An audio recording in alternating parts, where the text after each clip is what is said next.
It's the end of the world as we know it, and I feel fine. That's great, it starts with an earthquake, birds, snakes, and aeroplanes. Lenny Bruce is not afraid. I have a hurricane, listen to yourself, turn worlds with its own needs. Dummy, save your own needs, speed it up and not speed. Got no street, the ladder starts to clatter with the fear, fight down. High fire in a fire, represent the southern gangs and the government for hire in a combat site. Lester wasn't coming in a hurry with the furies breathing down your neck. Team reporters grab the Trump, hit the ground, look at that low plane, fine. Then overflow, population corner blue, but it'll lose. Save yourself and save yourself worlds in your own need. Listen to your heartbeat. Tell me that the reds are in the reverend with the right. You patriotics, not fight right. I'm feeling pretty psyched. It's the end of the world as we know it. It's the end of the world as we know it. It's the end of the world as we know it. I feel fine. Oh, 6 o'clock TV hour, no get foreign tower session, Marie turn, listen to yourself, journal, like a mini uniform, my book of burning, but letting every motive escalating, not a moment, incinerate, not a motive, but I can't step down, watch your heel crush, all this means no fear, cavalier, renegade, steer clear, tournament of lies, you offer me solutions and offer me alternatives, and I decline. It's the end of the world as we know it. It's the end of the world as we know it. It's the end of the world as we know it. I feel fine. It's the end of the world as we know it. It's the end of the world as we know it. It's the end of the world as we know it. And I feel fine. The other nano took the fine, Connor nano took the fine, Mount Saying, Light Leonard, Bernstein, Leonard, Brezhnev, Lenny, Bruce, Mr. Becky, birthday party, cheesecake, a jelly bean, boom. Patriotic, slam, but next set right. It's the end of the world as we know it. It's the end of the world as we know it. It's the end of the world as we know it. I feel fine. Oh, it's the end of the world as we know it. It's the end of the world as we know it. It's the end of the world as we know it. I feel fine.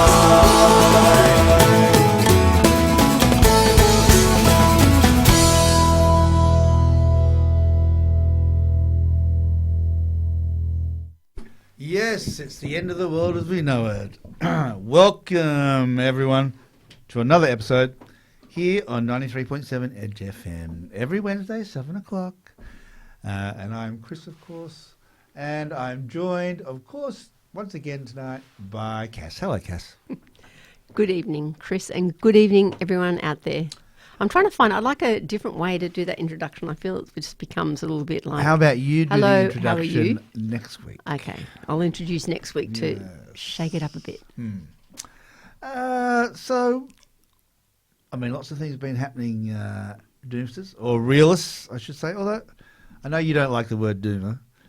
Doomster is maybe a little bit better, but you're not really keen on it. I quite like it.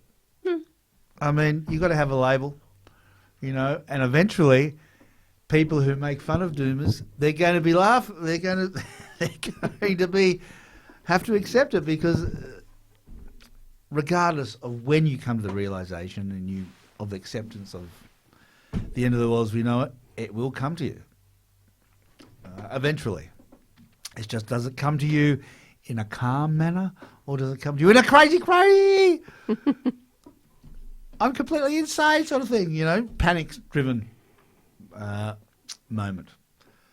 That's why it's always better to get these things first, like early, Cass. It's better to, you know, people say, oh, yeah, I don't want to think about it, I don't want to do that, you know, because eventually it will come, I don't want to, but it takes time to deal with it. As we have spoken about this many times on the show, Cass. Yeah, and also, as you're saying, you also want to give people, I think what we've always said as well, is the thing about having the information, having the knowledge and the truthful knowledge about what's happening, and then making a decision. And it's not to say not everybody is not going to have the same response. Some people might just say, okay, well, let's just continue as normal, and when things start falling apart, they fall apart, and if it's the end of the world, it's the end of the world. And other people who then go, okay, well, really, that's given me cause to reflect about what's important in my life. But that's the important word, I think, Cass, is reflect, because when you come to something early on, it gives you time to reflect and to try and deal with it. Of course. While when you come to something in a panic-driven emergency mode where shit, oh my God, it is the end of the world, Christ, they were bloody right on music for the end of the world, blah, blah, blah. Then that leads to panic, that leads to absolutely. bad decisions, that leads to lots of things. And so if you come to it earlier, yes, you are dealing with the fact that we are going extinct and that, humanity is going to end, along with most of the species on this planet, pretty soon. It gives you time to adjust and to, Yeah, I completely agree. What I just feel on that, though, is that not everybody is going to have people may hear the information, go appreciate that it is true, and then decide to go, okay, that's fine, but I don't want to deal with it. Look, I'm sure there are people at the end when they're choking on the air that they can't breathe, and there's no water, and they're dying of thirst, and there's no food, and they're about to pop it. They'll be going, "Oh, those bloody lefties, it's all a conspiracy." I mean, they'll be saying that. Why didn't Trump help us? They'll be saying that. Well, anyway. Of course. Yeah, I mean, Cass, unfortunately, you can't do anything about stupidity. No, but what we're saying is just coming back to the point that you're making, is the fact that it's important that people have the information, and whatever people decide to do with that information is their choices. No one can tell you how you live your life or what your priorities are. But as we keep saying, the problem is at the moment is that it's not clear, it's not open, it's not something which is openly talked about, and so you have to sort of... It's not openly talked about. It is obvious if you want to go and find find your information. And this is what we're going to be talking about hopefully tonight, if we have enough time. I've got an article by Jackson Damien, who I haven't heard of before, Cass. I came across him today. And he is a psychotherapist, also a climate activist. And so he talks about the psychology of our collective, I suppose, cognitive dissonance, why we aren't doing anything about it. And so if we get to that article, which he wrote on April the 17th this year, hopefully we'll get to it. The other thing I wanted to talk about was Collective Evolution's post, which I think is a great post. I'm going to read it. And I think it's by Jessica Wildfire, but I'm not 100% sure, but I'm pretty sure. It's Jessica. Anyway, it's signed Jessica. I'm pretty sure it's Jessica Wildfire. And that's about... Well, we're going to read it.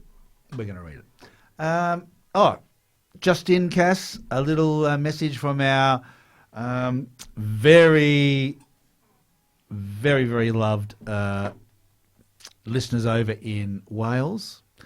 Sut mai boti boy. That's a hello in Welsh, I think. Is that the correct Apologies if the accent's no good. The green grass at home is very brown, they're saying. Spot fires are happening all around. Wow. I got caught in one while walking the coastal path last week. Oh, my God. That's crazy. You got caught in a spot fire in Wales. The green grass at home. That doesn't burn, does it? Mm. Oh, my God. There you go. Yeah, there you go. Even in Wales. Stay safe. Stay safe. Yeah. Okay, so this article from Collective Evolution, which is... She goes on to say the question, and I'm just going to say the question first, Cass. Then I will be playing a song. And the question is, people ask you when you start talking about this. Oh, well, when's the collapse going to start, man? That's what they say. And she says this question comes up all the time on what they call X and Reddit and in private chats on social media, in the comment section of articles about doom. Oh, when's it going to happen? When's it going to happen? It sits on the top of tongues. It lurks in the back of minds. Even those friends and relatives who don't believe in that doom and nonsense still crave an answer, even if they don't want to talk about it. And it's an interesting question that generates a lot of different answers, depending on who's talking. Some say 2030, some say 2050. And then there's a related question, Jessica goes on to say, which is, what form will it take? And it's an interesting thing. What form will it take? So maybe the financial collapse will start before the ecosystem collapse, or vice versa. Maybe a heat wave like the one in the Ministry of the Future will kill millions of civilians. Maybe a flood will wash away an entire country, not just a third of a country like Pakistan, which happened a couple of years ago. One person I know, Jessica said they plan to start taking people in when things get seriously bad. So when someone asks me when the collapse is going to start, I think what they really mean, Cass, and we were talking about this before, is when is it going to affect me? That is very true. Because newsflash, doomsters, you all know this already. Collapse has already started, people. This is what it looks like. But I must stop this article, reading from this article at the moment, because Cass is telling me I've got to play a song. And so we will. And I'm going to play a song from Monrovia. Oh, I like Monrovia. You like Monrovia? Yeah, I do. I think I might have referred that song to you when we first played it. We've played it before. Did you? Have we played it before? Yeah. Heavy Foot? Yep. Oh. Yeah, it's a great song. All right. Well, here we go. Monrovia and Heavy Foot.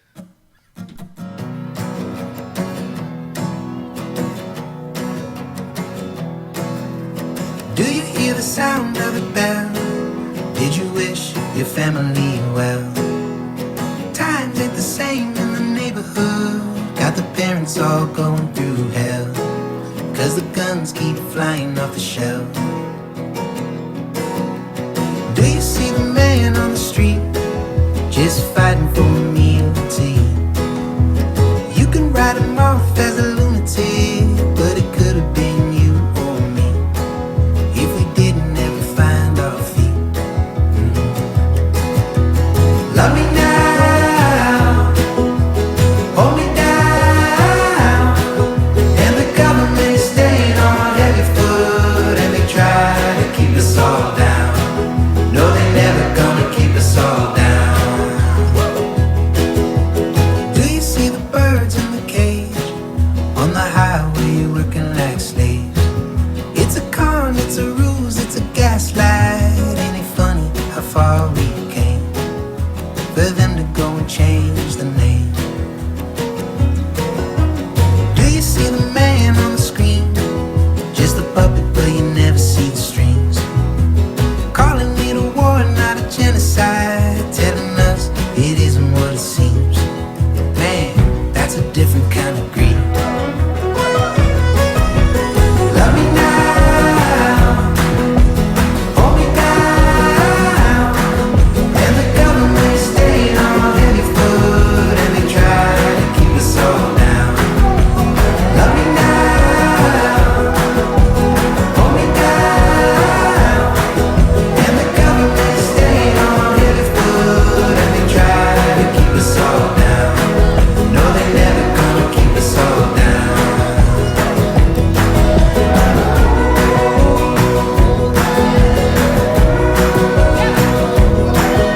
They try to keep us all down. No, they never gonna keep us all down. Monrovia with Heavy Foot. It is a great song, Cass. Beautiful song. He's I think he's Liberian, grew up in the United States. Oh, okay. I think he's sort of like, it's only really sort of come to attention, I think in the last year or so, I think, or had profile. He's great. All right. This is Music for the End of the World, Doomsters. And we have an important announcement from our sponsors. Better Home Living Bega is the only place to shop for all your electrical appliances. With a huge showroom boasting a great range of white goods, televisions, small appliances, and a fantastic cooking showroom with all the big brands. Plus, they're also an Apple reseller and Weber barbecue specialist and a Jaycar stockist. Call in and see the experienced staff or shop online at better.com.au. Better Home Living Bega, 95 Auckland Street, Bega. Proud sponsors of Edge FM.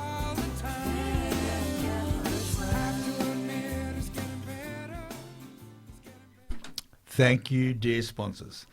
Now, getting back to Collective Evolution's post, Cass.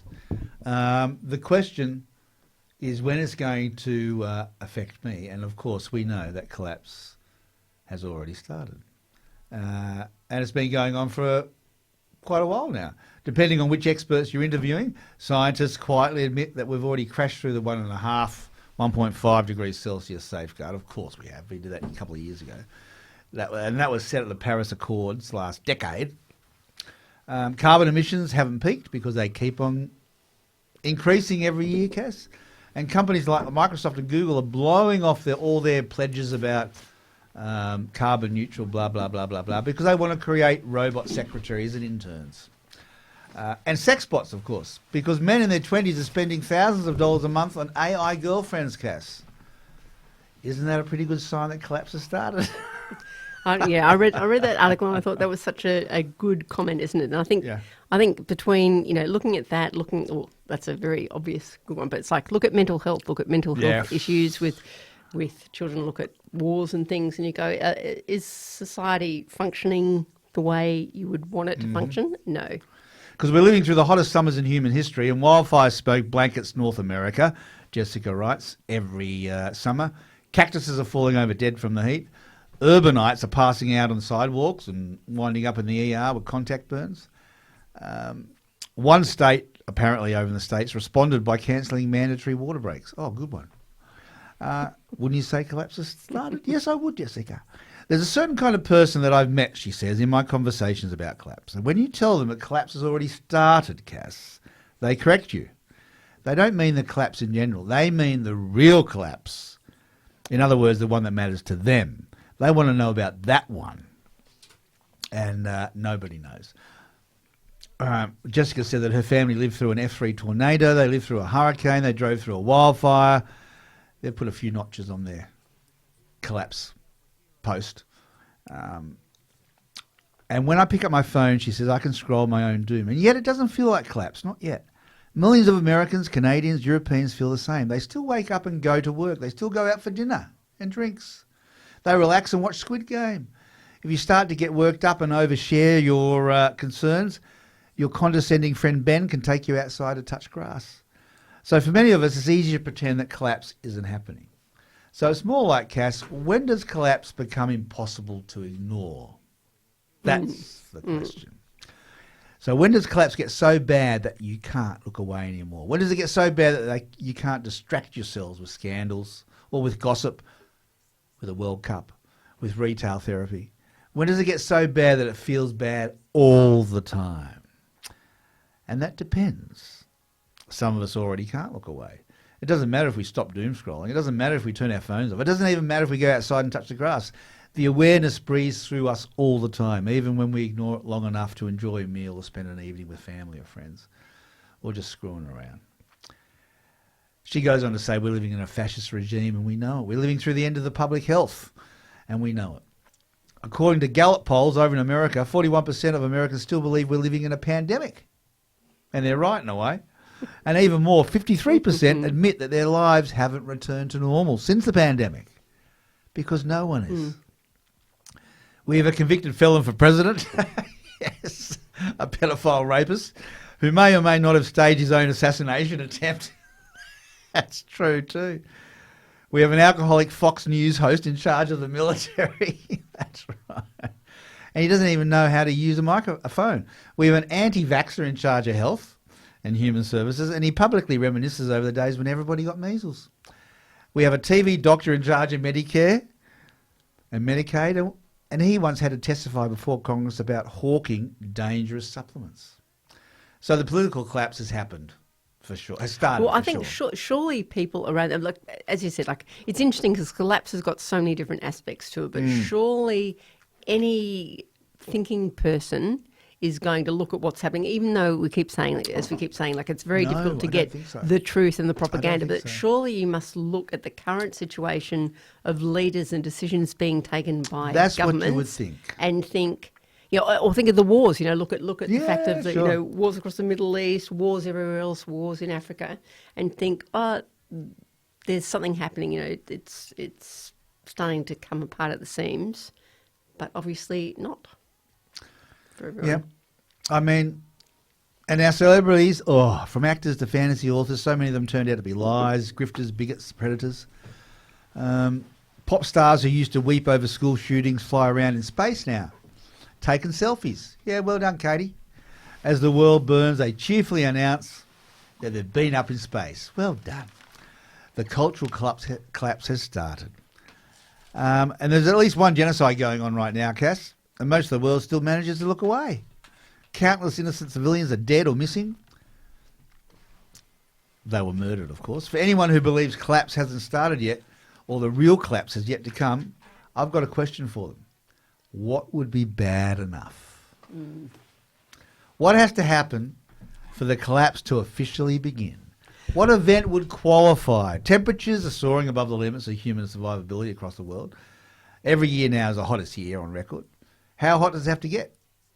Well, I going to say something on what I think people's reaction to that is the fact that what it takes for people is it takes a more sustained or permanent experience. So the thing of the temperatures, because people will still say it, and you can look back in history and say there were times we had spikes and we had higher temperature ranges, and people will say this is all just part of it. It's when you have that consistency and when it's on a sustained level that people, I think, will take notice. So when you start going, like everyone, I mean, people for a long time have had to buy water in different places, and countries have had to look at their water supplies.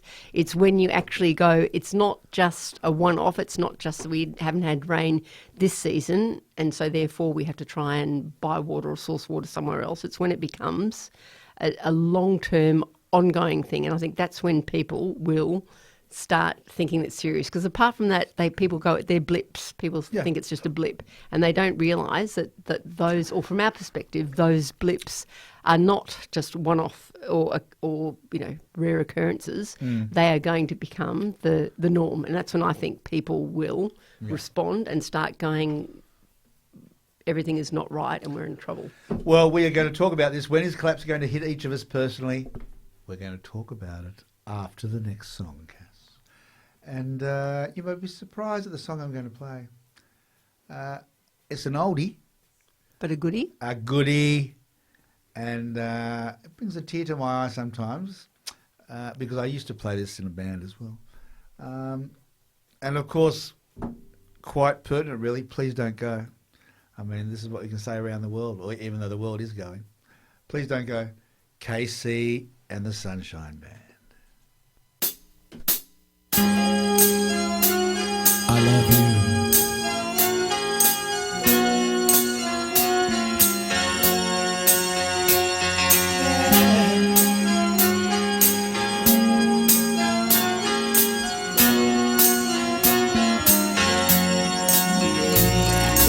Babe, I love you so. I want you to know that I'm gonna miss your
Tathra Tyres and Auto have been servicing motor vehicles in Tathra since 1993. Ron, Paddy and Matt are proud supporters of Bega's community radio station 93.7 Edge FM. You might be familiar with Coastal Country Sheds and Garages, but now you'll notice the name has changed to Fair Dinkum Builds Bega Valley. A little change that goes a long way for our customers. We'll always be your local experts when it comes to building commercial premises with flexible builds, quality material and great service. And we're stepping things up even further. For you, for keeps. Search Fair Dinkum Builds today or drop by and see us at 3 West Street, North Bega. Fair Dinkum Builds Bega Valley is the long-time sponsor of 93.7 Edge FM. Thank you, dear sponsors. Okay, Cass, back to that question. When does it get so bad that it feels bad all the time? And that depends, because some of us already can't look away. Okay.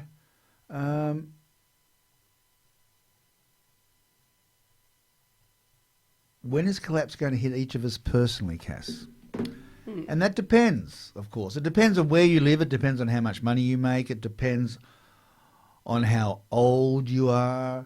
It depends on whether you have health insurance. It depends on whether you have a chronic illness. It depends on your gender. It depends on your race. It depends on your nationality. It depends on your religion. But I know one thing.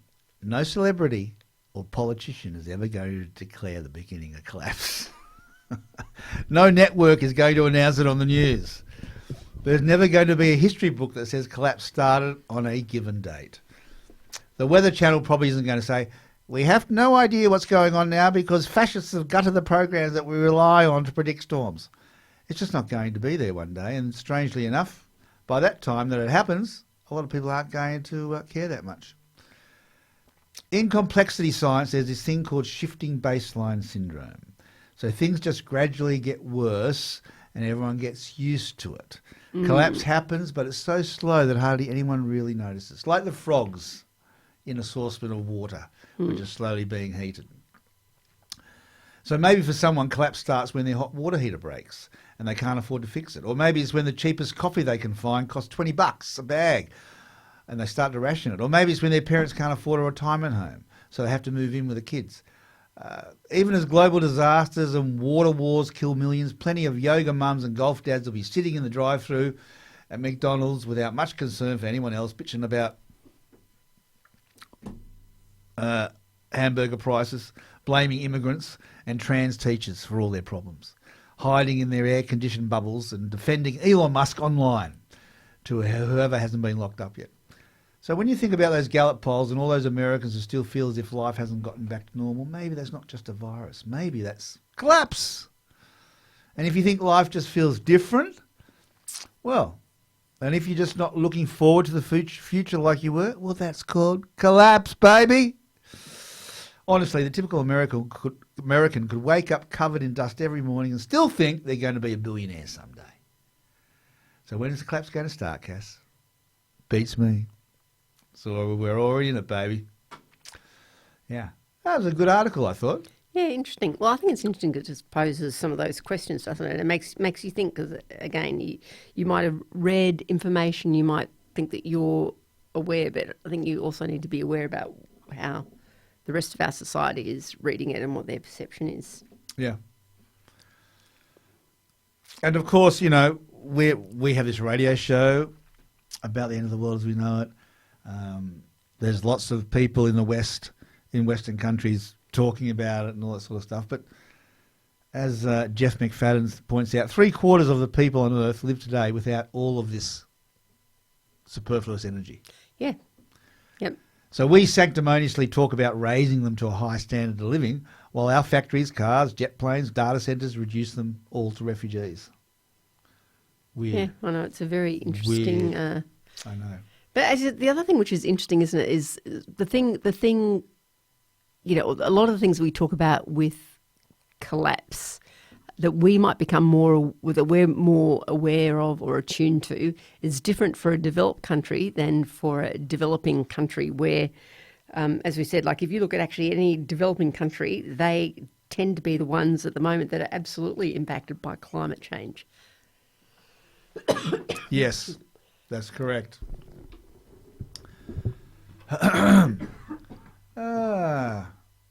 All right.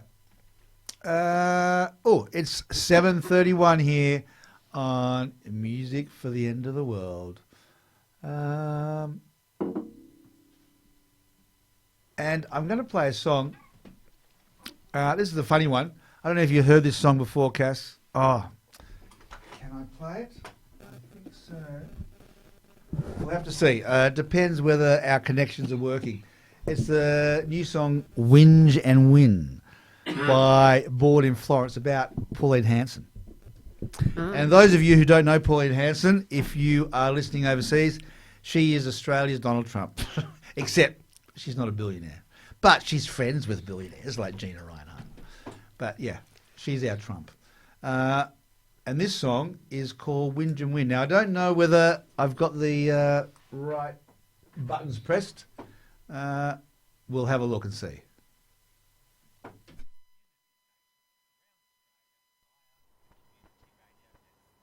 Nazi, but all the Nazis support Pauline. Not every One Nation voter is loaded, but all the dark donors are rich and mean. Not every Pauline supporter's a bigot, but every big bigot really digs Pauline. Not every One Nation voter is hateful, but all the bit haters wanna see them win. Whinge and win, whinge and win. Win and whinge about sins and solar power. Whinge and win, whinge again. All the little whinges and lunatic fringes are praying that the bitter ginger wins.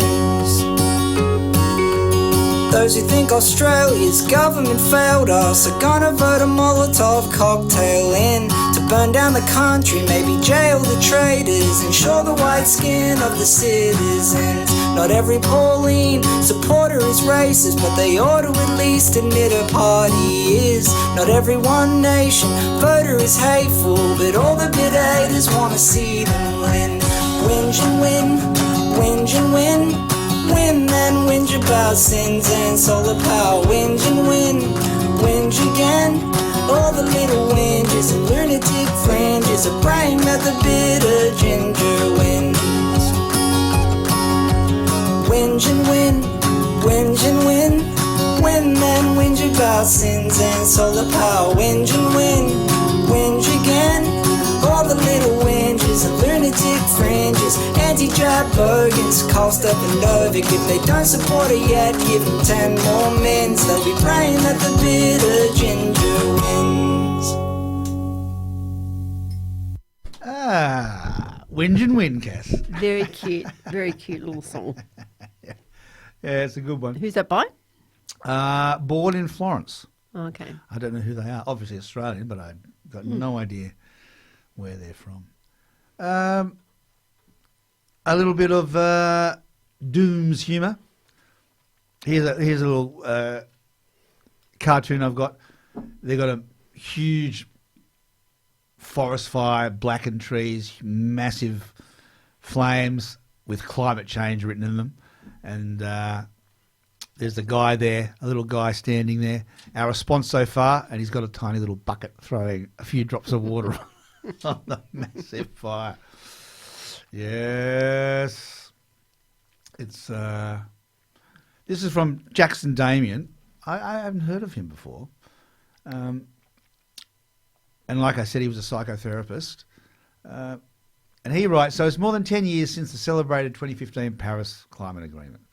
And humanity remains totally unprepared for the cataclysmic consequences of accelerating climate change. In truth, our efforts to respond meaningfully have gone backwards. Live evidence everywhere of increasing collapse-threatening risks is being ignored by governments, corporations and a global media transfixed by a chaotic circus of brutal geopolitics. At this time of writing, he says Donald Trump is at war in Iran and no one is facing up to way more dangerous climate threats hurtling towards us way faster than expected. And it's not to be clear as if those with any influence don't know, Cass. In advance of their January 2026 meeting in Davos, you know, where all the rich go to meet, Yep. where all the attention was on Trump's performative threats to Greenland. Remember that? He wanted to... The World Economic Forum published their updated assessment of the threats facing humanity. So this is from Davos, right? The World Economic Forum. You can't get more conservative than these guys. Their assessment of threats facing humanity. They got short term in 2 years, long term 10 years. Short term in 2 years, number one threat they said was geo-economic confrontation. Then number two was misinformation and disinformation. Extreme weather events didn't come up until the fourth most danger. Long term, though, 10 years, number one, extreme weather events. Number two, biodiversity loss and ecosystem collapse. Number three, critical change to Earth symptoms. Now, that is the most conservative people on the planet, the richest, most influential conservative people on the planet are saying that the long-term threats, that is 10 years, is extreme weather events, biodiversity loss, ecosystem collapse, and critical change to Earth systems. But they're not doing anything about it. No, and I haven't heard that anywhere No. else. I mean, Did you hear that on the news? no, it's not. It's No. not commented about. I know. But it's almost like I sort of feel like the way that as they always, across the whole world, globally, what politicians do is that they decide they have information and they make decisions on behalf of the people that they're meant to represent. And I think I think that the thinking behind it is that there's this endless thing about don't alarm people, because if you alarm people, that then we will have, there'll be civil uprising and there'll be unrest and we won't be able to control it and this and the other. And so I think that that's why, that they do keep that information. As you said, that politicians, people of power are reading and hearing and seeing those things, and something like, Davos organisation, that you're thinking, people must be taking note, but nobody's talking about it. No, that's right. And we're going to be talking more about this after our next song, which, of course, we have played it before, but I'm going to play it again because I do like it. And it is sort of quite pertinent. Heavy Heart. It is with a heavy heart that we look upon the end times and our journey towards extinction. But while you're doing that, you can listen to The Heavy Heart by UMI. I think it's my favourite song of UMI's. I know my brother wouldn't agree with me, but it's good. Here it is, UMI, Heavy Heart.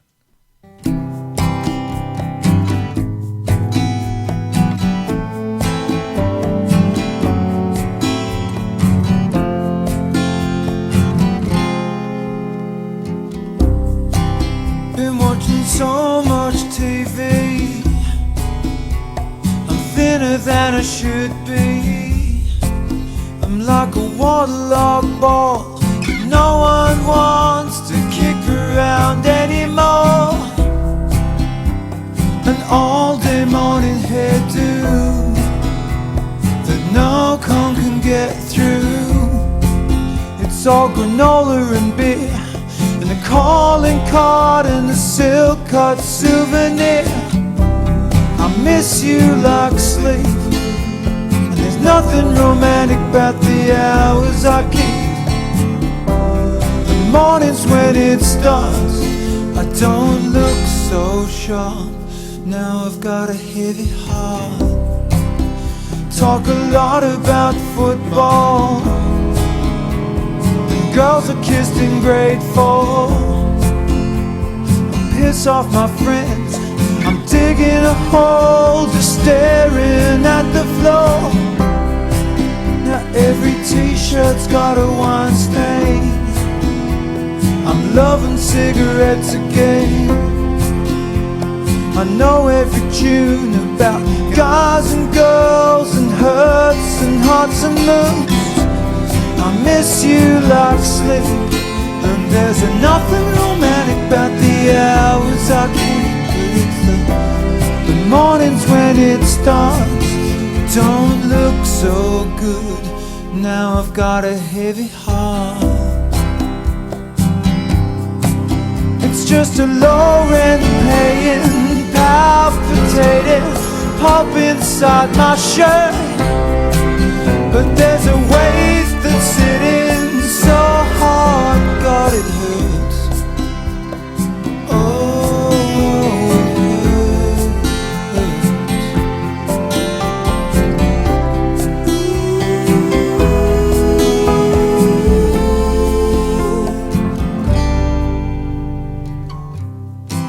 been watching so much TV,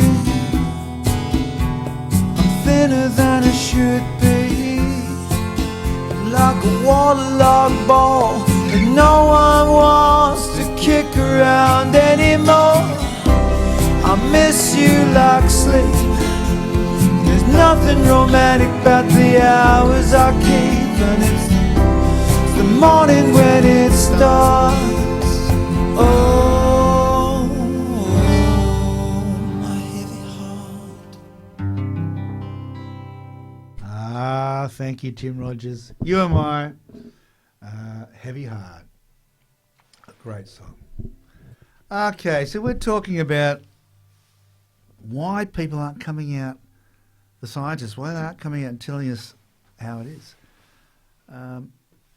Before we get into that, Cass, again, here's another little, I've got a few humorous, humorous, doomer humour, what do you call it? Segments, thank you. This one is, here's someone sitting in a chair, looking a little bit, well, not pissed off, but completely over the world.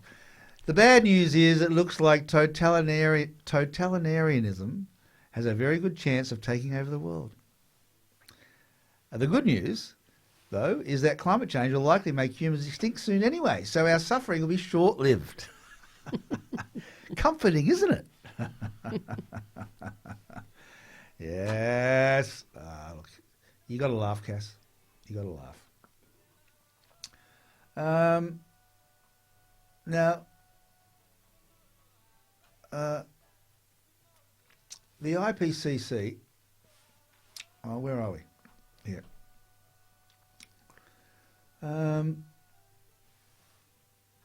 The first 4 months of 2025 averaged above 1.6 degrees.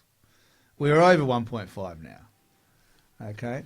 And all these temperatures are wildly ahead of all predictions that scientists have been doing. I mean, in 2015, the Paris Climate Agreement, relying on the IPCC's summary of the science, claimed that we could stay under 1.5 by 2100 if we hit net zero carbon emissions by 2050. Now, this is still endorsed by the IPCC, Cass. You can go to their website and look it up. That's what's in play. You know?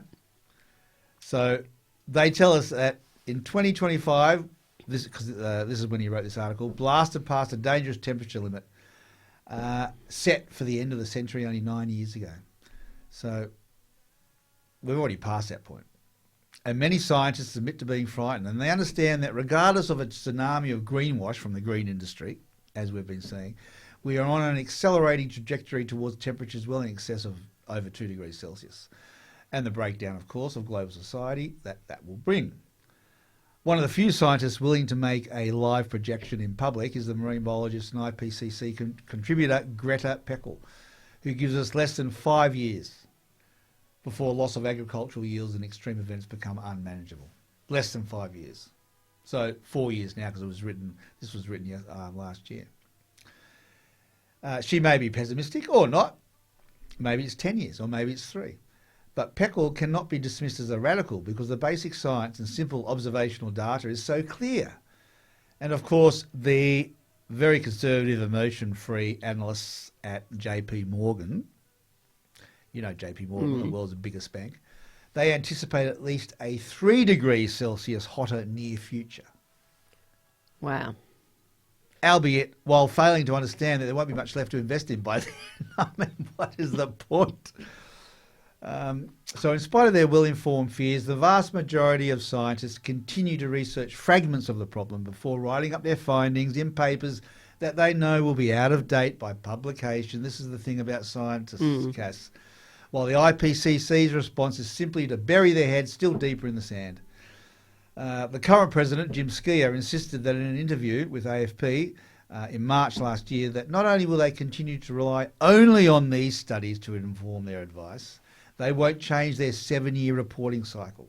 The IPCC has a 7-year reporting cycle. So the next report by the time you get it, is 7 years. due in 2028. Yep.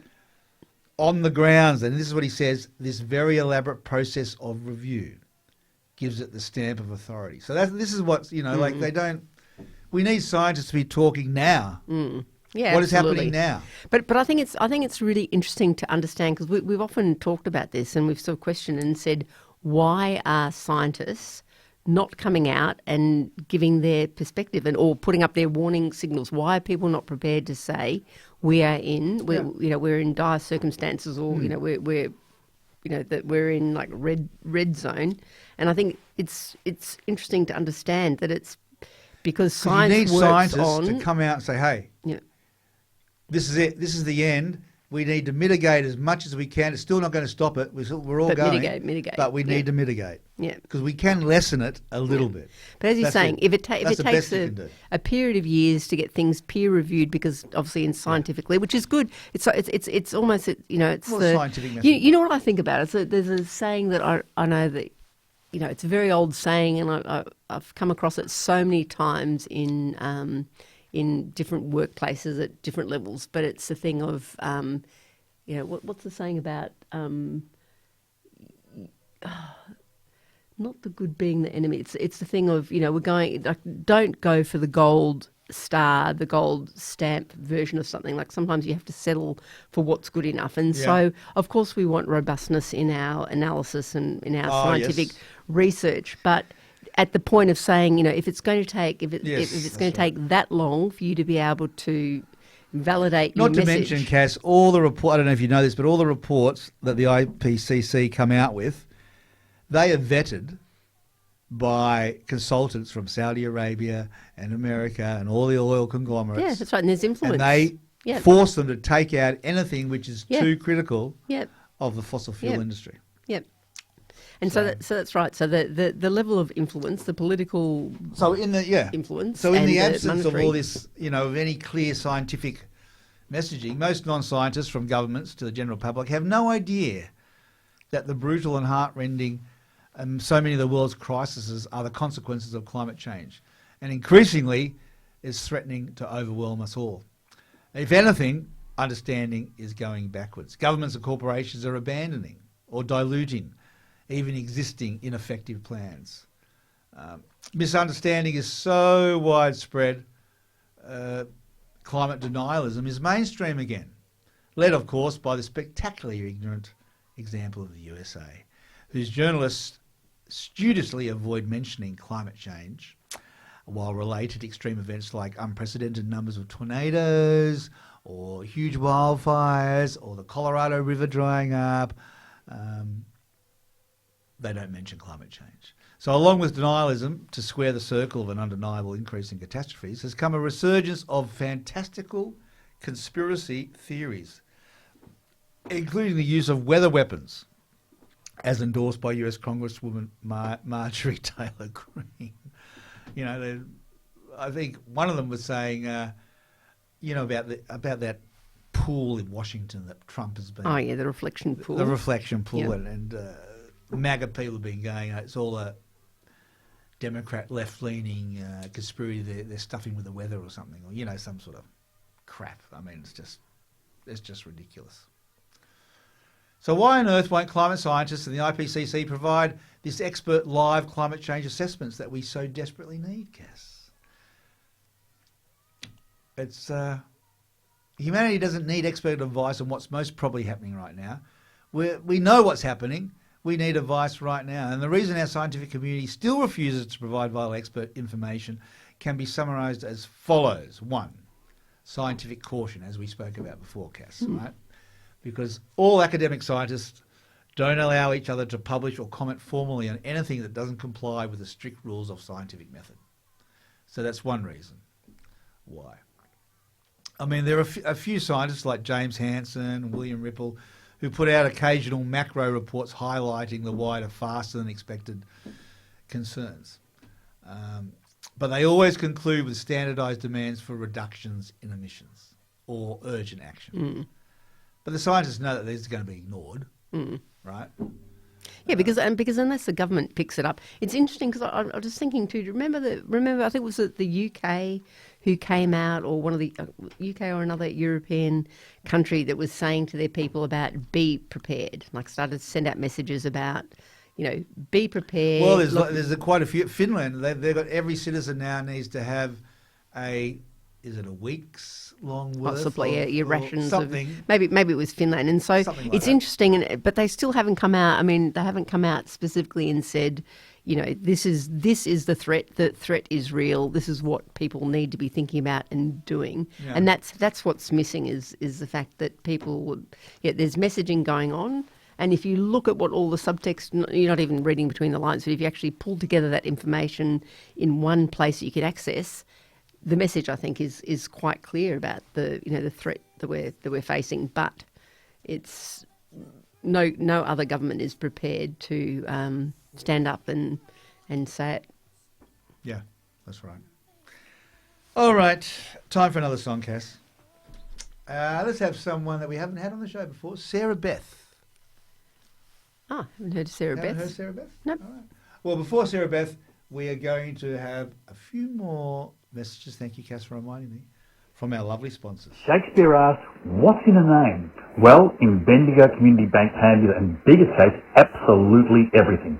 As their name suggests, they're a community bank, setting them apart from the big city banks because they're owned by the community, run by the community, for the community. So every dollar they make makes it back into the community. Since opening, that totals a whopping $1 million and counting. That's a million good reasons to bank with Bendigo Community Bank Pandia and Bega, and you don't need a 16th century playwright to tell you that. Bendigo Bank is a proud sponsor of 93.7 Edge FM. Have you heard about the family restaurant at Club Bega?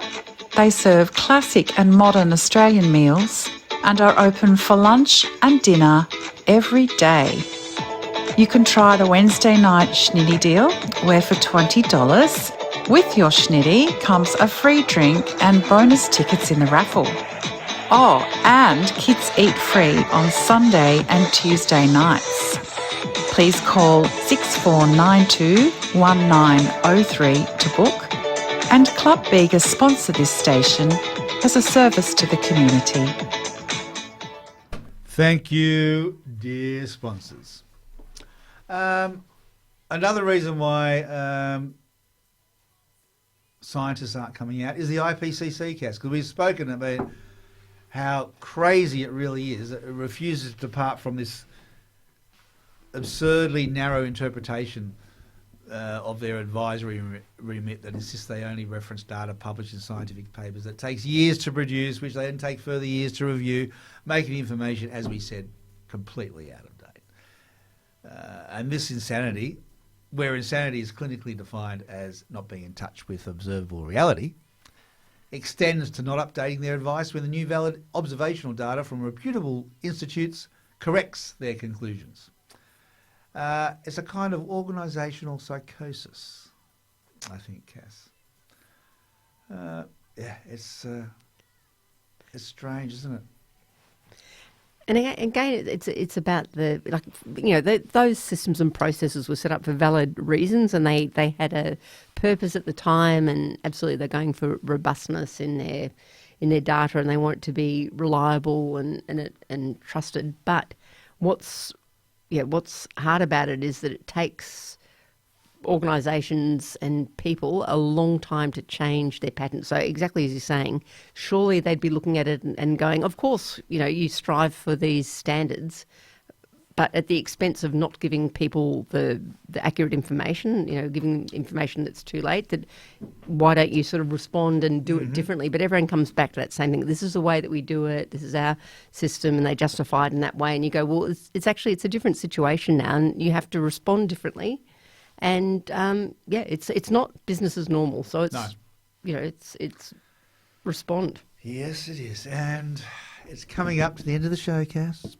It goes so quick when we're having fun. We'll be back next week. Yes, Cass. I was going to say, I was just doing a shout out to To Mags To Margie in, up there in Collaroy. in No. Collaroy. Yep, Collaroy, Collaroy. Sydney. Hope you're listening. And if And not, can I just say, Margie, the table is lovely. And Billy's chair is very, very comfortable. Thank you so much. And a big shout out to Hugo and the Hutto. two H's. The two H's. Is this the first time Hutto's been tuning in? We might make him a regular listener. We're going to have to talk about Jackson Damien's The Psychology of Climate Change next week, Cass, because we're running out of time. Because it's a really good article, and I'd really like to go through it with you. It talks a lot about what we've been talking about tonight. But that said, Doomsters, it is coming up to the end of the show. And keep up those local community connections and relationships. And as I always like to say, just collapse. Collapse is inevitable, but justice is not. And we will, I think next week we will tell you about a event coming up down in Tasmania, is it? Yeah, it's it a is. talk. I think it's the 6th of August. I think Kate Booth from Just Collapse is organising it maybe or something. Yeah, anyway, yeah. you can zoom in and be part of it. And I will tell you about it next week once I remember the details, which I have forgotten. That said, it's time to go out now with the last song. Oh, what are we going to do, Cass? Something new. Vices, I said, didn't I? Sarah Beth. You haven't heard of her? No, I don't think so. Oh, okay. So, Doomsters, it's good night from me. And it's good night from me. And we'll see you all next week. And here is Vices by Sarah Beth. I drink liquor like it's water, 'cause I'm my father's daughter. Something in my brain says it'll numb the pain, and as long as I still wake up on time, the next morning then it's fine, right? We grew up in the suburbs where there wasn't much to do, and I learned pretty quickly that you'll make more friends if you just show up with some beers and a bottle of whatever. They say it numbs your fears and makes your jokes a bit more clever. I shouldn't have nicotine for breakfast, but I'm just so fucking restless, and I should probably call my mom more instead of passing out on pub floors. God, I must be good for something.